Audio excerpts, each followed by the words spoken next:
Hello, everybody, and welcome to the It's and Queens podcast covering events in the borough between March 15th and March 21st in 2019. As always, I'm Rob Mackay from the Queens Tourism Council, and that would make you... Chris Donovan from Life. From Queens Life. Queens for Life. That's right. We have a jam-packed week, and we have a jam-packed show today with some high-octane guests. So we're going to quickly go through very busy guests that we've sort of carved out some time with. But first, I'm just going to go through some of the things that are going on in this week. However, please go to itsinqueens.com if you want to check out all the stuff. I mean, there are all kinds of, plays opening up that are going to be here for 3 weeks and so forth. Everyone's defrosted and they're ready to get out of the house. Right. I want to start with something very interesting, which is Drawing Bridges to Wellness.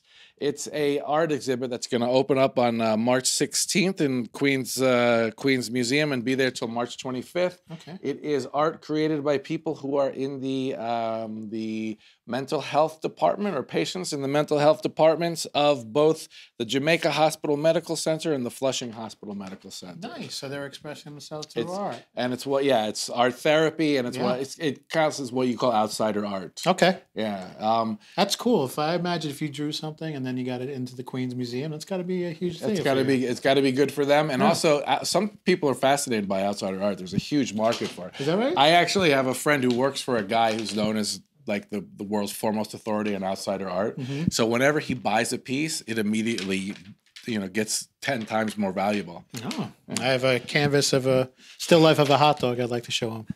Okay. All right. Okay. Other things I want to talk about quickly because we really have a lot going on. Nat King Cole. Do you know that we're celebrating the 100th year of Nat King Cole? No Had kidding. he not died? I did not know that. Yeah. Apparently he was a chain smoker, just constantly smoking. Yeah, that I did 4 know. packs a day. Yeah, that's a rough one. He had a lot of stress on him. That's when they thought cigarettes had vitamins in them back then. Yeah. Anyway, this guy who's actually Indian but is unbelievable impersonator. No kidding. Yeah, we'll be at Flushing Town Hall on March 15th, the Friday, doing a special tribute to Nat King Cole. That I would like to see. Yeah, that sounds very interesting. The guy is unforgettable. Oh, look at that. Couldn't help it. I see what you did there. You wrapped it all up. We have an opening of a flamenco show at Thalia Spanish Theater. Neighborhood Gem. That will be March 15th to March 31st. It's similar to the show they did last year, which was fantastic. We have the Secret Theater is actually producing a version of The Tempest at the Plaxall Gallery. So it's the Secret Theater, but it's not at the theater. It's at the Plaxall Gallery. Produced by the Secret Theater people, but at the Plaxall, which is a big space. Which is a big space out by Long Island City. It's actually the space that would have been Amazon had it come. But it's a huge space, and it has moving floors. So it's immersive theater. You're going to be, if you come to watch it, you will be part of the act, and you will also probably move back and forth. I like it. Yeah, it's very interesting. And again, that's a long run from the 15th to the 31st. Nice. We also have a bunch of classical music live. We have a Beethoven an all Beethoven afternoon at the church in Forest Hills, which we talk about a lot. That's right. We have the Quintet of the Americas. Do you know about them? No. They're a completely wind ensemble that's based in Jackson Heights. Okay. They're actually founded in Bogota, Colombia. They pop up around this borough. They probably do about 4 or 5 shows a year. They're really good. They're going to be at the Langston Hughes Community Library and Cultural Center, which is over here, Jackson Heights, East Elmhurst. Oh, okay. And we have the Astoria Symphony Orchestra, which we talked about last week. They are doing a special presentation of another Astoria-based ensemble called Dorian Baroque. Okay, with a soprano and a mezzo-soprano, a string ensemble, and a harpsichord. You gotta love the harpsichord. Love the harpsichord. Who doesn't love good harpsichord? They are going to be performing a program that includes a trio sonata and now something called Stabat Mater. Do you know what that song is? You got to be kidding me if you think I know what that means. In the Baroque period, all they ever wrote about, all art was dedicated to Jesus, Mary, and the Trinity, right? Sure. So this is an actual song that honors what Virgin Mary was going through during the crucifixion. Really? Yeah. Wow. So during the 12 stations of the cross, yes. what was going on through Mary's mind put to music. Yeah.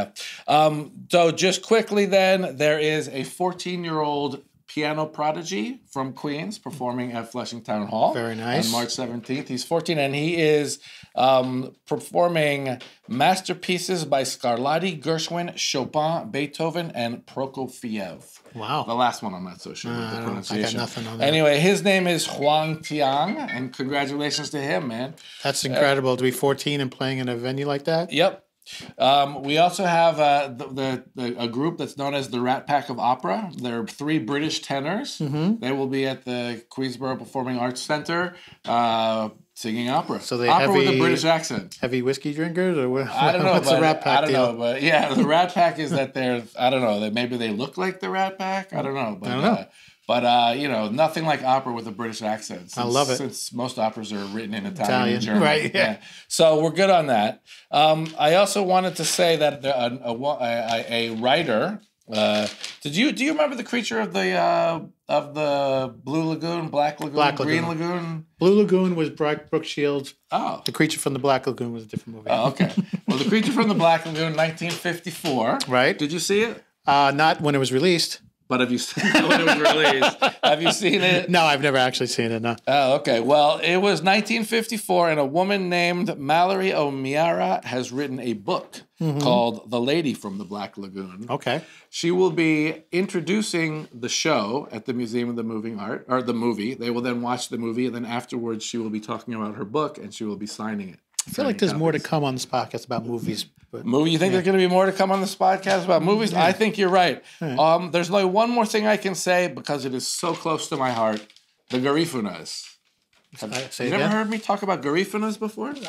You talk a lot. As you know, I was a Peace Corps volunteer in Honduras. That I knew. On the north coast of Honduras, there's an ethnic group of people who are descendant of basically Africans who were never enslaved. They revolted on a slave ship coming over to St. Vincent's, and they eventually landed on the north coast of Honduras, where for about 200, 300 years they were an autonomous region, mixing with the local people. They have their own language, which is mostly Arawak, but it has all kinds of African words in it. They have all kinds of, they have an African-based religion, although a lot of them are Christian, and they have unbelievable dances, and they dance at funerals. I would remember this. I don't remember you talking about this. I would come on, this is the whole thing. Okay, well, anyway, there's a Garifuna Ensemble that will be performing also at Flushing. So you're definitely going to be there for that. Yeah, it'll be dancing and music. I don't know if you know the song Sopa de Caracol. I don't. The genre is called punta.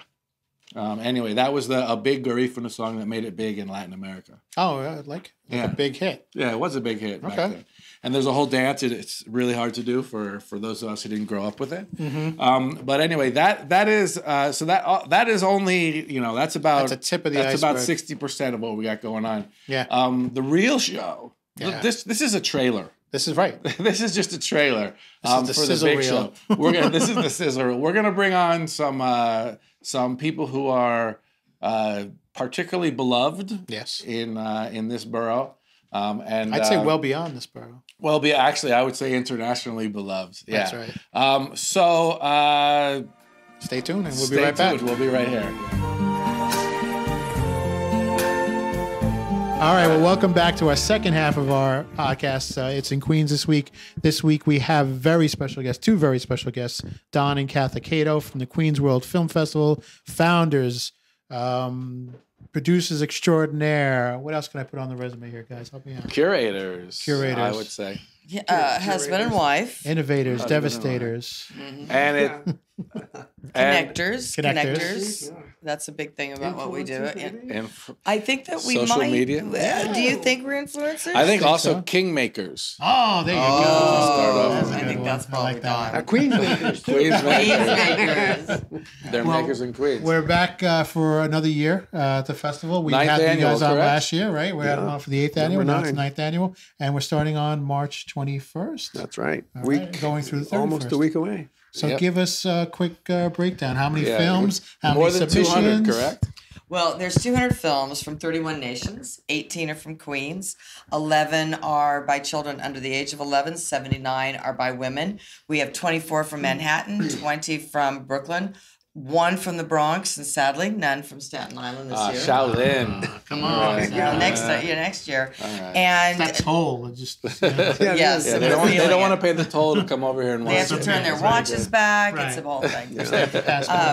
But Don has curated really an incredible festival. We have two big spotlight films, The 1,000 Pieces of Gold, with the producer, director, writers, and editors, and those are two of our honorees, Nancy Kelly and Kenji Yamamoto, and we're going to be seeing a dazzling 4K restoration at MOMI. It's a world premiere, as a matter of Museum fact. of Moving Image moment. Yeah. So world premiere. It's a world premiere, and and it's a brand new 4K Restoration. What is 4K? I'm not. Well, that's the size of the restoration. So the detail and the way they can deal with the image itself is spectacular.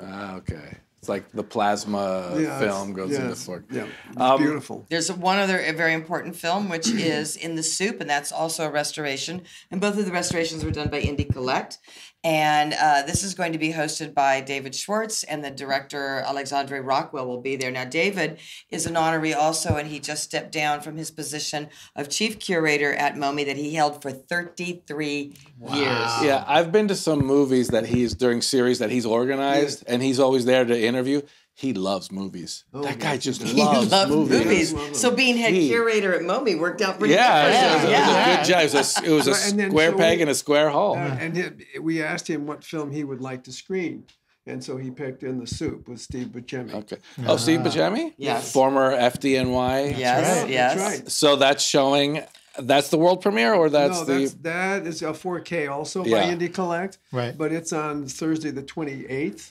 And David chose that one because it is a little lighthearted, but it's one of his favorite films. Oh, okay. And the director will be there. Oh, the director. And so he'll have a conversation with Mr. Alexandra. But David has literally interviewed every person that has anything to do with indie films over the last 3 years. And Don was saying something is that he has also done much to promote indie films and to connect people around indie films. He's looked at everything. He's looked at commercial films. He's looked at independent films, obscure independent films, and has made it just part of the regular cultural language of the museum. Why do you think he stepped down after almost for a reason? Well, he just wanted to go on to other things. Yeah, that's a long time. It's a nice run. Yeah. He's on to other things. He's curating, he's speaking, he's very, very busy. He's doing a lot of different things. I think that he really had brought the museum to a place where it's now time for it to be in that place and to hold that place. And there's a nice young curator who is taking his place, Eric Hines. And I guess the head curators have to be abnormally tall because he's tall. That's why I couldn't curate. I'm only 5'8". Let's go over some of the broad strokes. Now, there are more than 200 films. They're all arranged in thematic blocks, right? So you can watch one block, and because some of them are feature, some of them are short. That's correct. What are the main thematic blocks? I think we have a design behind her. All of the blocks are behind us. What, 61 of them this year? Yes. 61 thematic blocks. That's right. And then they vary everywhere from Animate This, which is animated films. We also have one called Family Friendly. We have Local Express, which is films from the 5 boroughs. And one from New Jersey, because you can get there by a train. That's right. So sure. It's Connect. Take the path tube. And then we have the last block is Queen's Corner. So those are all films from Queens highlighted, and that's in the Redstone. And is there LGBT night? Yes, a whole day, whole night. At the Zucker. The first block is It'll Get Better, which are stories of hope for our young LGBTQ brothers and sisters and daughters and nieces and sons and nephews. And then it's followed with Out and About, which are just beautiful, great stories that happen to be LGBTQ themed. And then the last block is Drag Dreams, and it's 2 films about drag. One is about a drag activist, which is really powerful. Dragavist. Very young filmmaker, and she is incredible. And the feature is called Alaska's a Drag. It's about a young man who's into drag, and he goes to Alaska, and it's not the drag capital that you would think that it is. They have a lot of bears, though. Yes. Is there a horror or thriller night? There's Camp Wedding, which is it's a comedy horror. Okay, I was going to say, is there a comedy night too? Well, it turns out that even though this year it seems to be one of the themes that's running through the festival is vulnerability, vulnerability of women and children, people of color, and LGBTQ and our elders. But as some of these things that are films that are examined, amongst them, we found ourselves this year with a great deal of comedies. So we've actually have 4 comedy features. And for independent filmmakers to make comedy films and make them work is difficult. Oh yeah. Because dying is easy, comedy is hard. Right. And dying in comedy is easy. Yes, thank you. I think what's kind of amazing is that we're in year 9, and we all know that almost anywhere in the globe, there's a great deal of upheaval, and there is a great deal of clashing between ideologies and people and ages and races and religions and land. And all of this friction has created this incredible work that's reflected a lot of these issues. But also now what we're starting to see is people taking on comedy to hold the camera up and to hold the mirror up. We've had some dark years in terms of the films, but this year there are some funny films. And we have at least 4 of them. Okay, so those are if you want to, you can go on the website and see the different themes, and you can go check those out. Now we're at just continuing along the broad strokes. There are 2 different theaters where these are showing. Correct. Both of them are affiliated with the Museum of the Moving Image and Kaufman Astoria Studios, and they're actually on basically the same block. Yeah, you're within 50 feet yards to each other. So the MoMI, the Museum of the Moving Image, is one, and the other one is the Zucker Theater, which is a fabulous. It's a beautiful little room in Kaufman Astoria Studios, and it's the screening room of Adolf Zucker, who began Paramount Studios there. And so films like W.C. Fields and the Marx Brothers. Silence, they screen their dailies there. Yeah. So it's a historic room where really the whole film industry was born. I mean, you can make a very good argument. That's right. With that, Oh, absolutely. The industry was born along 35th Avenue. And so getting young filmmakers to have their films screened in MoMI is incredibly powerful, and it's life-changing for them. Yeah. But it's also extremely important, I feel, for them to go into that small room and understand the decisions, the technology, the attempts at breaking this industry and moving it forward happened in those same exact seats right there. That's right. Exactly. You guys really found a home at MoMI, right? Yeah. And at the Zucker, both at Kaufman Astoria Studios. We're very happy in those 2 locations. Yeah, I can understand. And each thematic block is about 2 hours? Yeah, about that. 2 hours. Each block has a host. Each block has a title. Each block has a host that will welcome the everybody there. And then there's a Q&A afterwards, whether the filmmakers are there or not. We want the filmmakers to connect to the audiences, and if the filmmakers are not there, because we have filmmakers from Switzerland and Egypt and all over the place. Kazakhstan. If no filmmakers are there, there's still going to be a conversation that'll be led, because we want to know, why did you choose this film? What about this theme mattered to you? And how did you hear about us?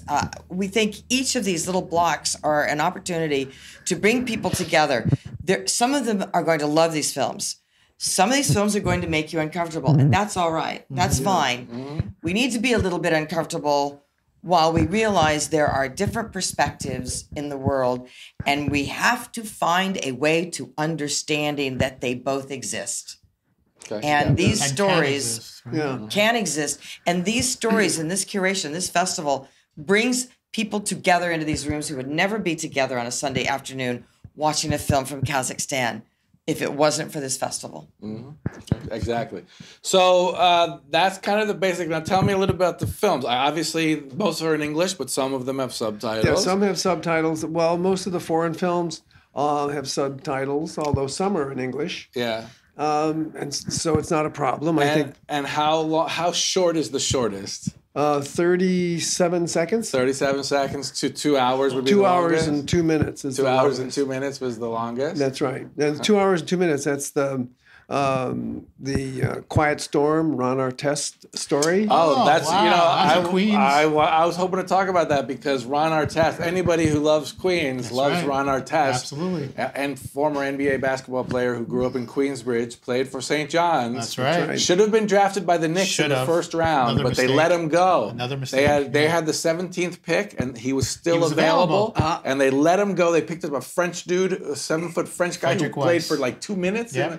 And he went to Indiana. And and you'll find out why they didn't pick him in the movie. Oh, because of mental health issues? Or? Well, no, I don't want to give it away. See the movie. Right. Yeah, see the movie. Okay. I'm going to see it. Because ultimately, it is a sports film, but it's really about overcoming mental illness. Yeah. That's Well, he changed his name about. for Meta World Peace for a while. Yes. Remember that whole thing? Yeah. So one of the things about the festival and the way it kind of breaks down between the two of us is that it is thematically programmed, and Don has got all of these different programs, which then allows me to niche market. I reached out today to all of the youth developers, to the Department of Ed, to Police Athletic League, to Sports and Arts, offering discount tickets to their youth workers, to their coaches, to their high school programs. And so we're going to have 200 of the exact right people in that room. And then down the hallway, we will have 87 people who might want to watch something completely different. And we were able to drive them to the themes that they're interested in. And these tickets can all get purchased on QueensWorldFilmFestival.com, right? And then you're redirected to either MoMI or to Brown Paper Tickets. Right. Everybody's very, very responsive at both places. And if you have any problems, you can always send us an email very quickly through info@QueensWorldFilmFestival, and we'll straighten it out for you. It's all spelled out, QueensWorldFilmFestival.org. That's right? it. Dot, and it's actually DOT. It's dot. No. No, it's not. It's really not. The word gullible isn't in the dictionary. No, it's dot gullible, actually. got the emphasis on the wrong syllable. Oh my God, I haven't heard that forever. Really? You've heard that before, though? My father used to say that. Really? The emphasis on the wrong syllable. The beef, the rancher. Beef man, that's right. Katha is the daughter of a rancher. Not in Queens, though. No. Not in Queens. He was a cattleman. And he traded cattle. And people would call him a cowboy, and he didn't like that. But he was a true cowboy, and he was quite something. But you're very happy. After growing up on a ranch, you're happy to be in Queens, correct? She stuck it out for a couple. Well, no. Do you miss the Holsteins? Let's just take a look at this. Heifers? I don't know what that is. Okay, first of all, my maiden name was Pfeffer, and I was called Heifer quite a bit. Whoa. Yeah. Yes, I'm not bitter, I can only imagine if my name was Pat, what would have happened to me growing up. Oh, I'm sorry. Gotcha. Okay. But I think it's obvious that I couldn't be further away from that area and still be in American soil. Yeah. You know. It's a great, great place, and it's a wonderful place. It's just didn't have the room for me. Yeah. Okay. So anyway, getting back to the QueensWorldFilmFestival.org. .com. Oh, okay. DOTCALM. There are also a couple of events related to the film festival. Yes. That I think are worth attending. Definitely. Including a before party and an after party. Can I say it that way? Sure, you can. Tell us a little bit about those. Well, we have our presser coming up next Monday at the Museum of the Moving Image. It's a great place 11 to come. o'clock. 10 a.m. 10 o'clock. Lord of mercy, where did you get this guy? My God. That's why we direct everybody to the website. Yeah. March 18th at 10 a.m. at the Museum of the Moving Image. It's a great way to come and meet filmmakers, meet our honorees, ask questions. We'll go into the theater. We'll see the sizzle reel. Our honorees will speak, etc. Don and I will answer some questions. And Nancy Kelly will be there. Nancy Kelly and David Schwartz will be there. Nancy Kelly is? She is one of the honorees, the director of 1,000 Pieces of Gold. And she'll be here from California for the day. Fantastic. Yes, she is flying in just for the presser, which we're happy about. So opening night, we'll do a nice toast at the end of the evening. We just had our trailer party last week or the week before where we screened 60 trailers. And they were very good. And the after party. The after party is To be announced. We've been at George's every year. Yes. George's has reconstructed that space to a sound studio. So we are really looking for a place to host a party. Okay. Yeah. And the awards. My house? One at a time, yes. Yeah, one at a time. Okay. George's is the new name for what used to be The Astor Room. the Astor Room, and it's where Rudolph Valentino used to hang out after filming. And they say that it's haunted, that Rudolph Valentino's ghost comes and plays the piano every now and then. Didn't Rudolph Valentino own that place in Douglaston, like Cafe on the Green? He might have. Yeah, he might have. All right, well, we are probably over time. We try and keep these about 20 minutes. Is there anything else we should know about the Queens World Film Festival that's starting next week? There are a few films. I mean, some of the features this year are literally spectacular. Where do these come from? I mean, I know that you guys have the website all year long, but how do people find out? Oh, he watches how many movies do you watch a year? Well, there were 814. I did not watch 814, but all the films that are in the festival I did eventually watch. Right. And I watched easily 500 and some of the you others. watched more than that. You watched clearly over 700 films. Oh, gosh. I gotta tell you. So we're on 2 of these submission platforms that are recognized around the world as the way to submit your film. It's on Without a Box and Film Freeway. We're in the top 100 rated films on Film Freeway film festivals out of 7,000 festivals. We're the highest rated one in New York. Nice. And I think that there are 3 things that that the filmmakers vote on that have put us in that category. One is the curation, because he's putting these films together that might not be able to find an audience anywhere else, like a 30-second film. What should I put that in? The comedy, the this? But if he knows where it belongs because of its thematic connection, then it can really be showcased. So people feel like the curation is really wonderful. Second of all, Queens comes out and supports these films, and so we have good houses. Yeah. This is an intelligent borough. This is a well-educated borough, because it's very difficult to bring a family to a foreign country and get your children in school and make a contribution to the community and go forward with your lives. It's very difficult. You can't be dumb and do that. And then the other reason is, if you want to go see a film from Tibet, you can probably go out to lunch at a Tibetan restaurant. You can add to the thematic blocks by eating at a thematic restaurant after or before the show. Paste Magazine referenced that. If you go do this, and then they listed some great... It's all right. Rudolph Valentino's ghost. The main poster. I think that's it. It's the curation, and it's that we have audiences, these spaces that you're talking about. And I think it's really clear that this audience and this borough cares. Yes. Yeah, they do. All right. Well, I'm very proud that we have there. There are a couple of things that make me very proud to something I look forward to every year. It's something else. And this is high on my list. I'm really proud to say that Queens has this. Yeah. Thank you. And you guys are really just much higher than the Mets, for example. I was going to say something. The information, the time slots, you can buy tickets. I want to tell them how to do that. Do you mind? Oh, yeah, you do, because you know. Well, I know a guy. That's it. So you go to the website, and you can look at the top. It says films. Click in the film, and then you can on that, and then you can sort them according to genre, according to day, according to block, according to country. Then if you go to the side, then it'll put them in their blocks, and you can, if you want to go to something on the 23rd, it'll have everything that's on the 23rd, and it'll have a description of the block. Now remember, when you click on a film, it's going to direct you to its block name. So don't be scared if you click on the name of the film and it directs you to something else. Yeah. That's the name of the block. And Don and I will be there all 11 days. Mm-hmm. So will our festival associates.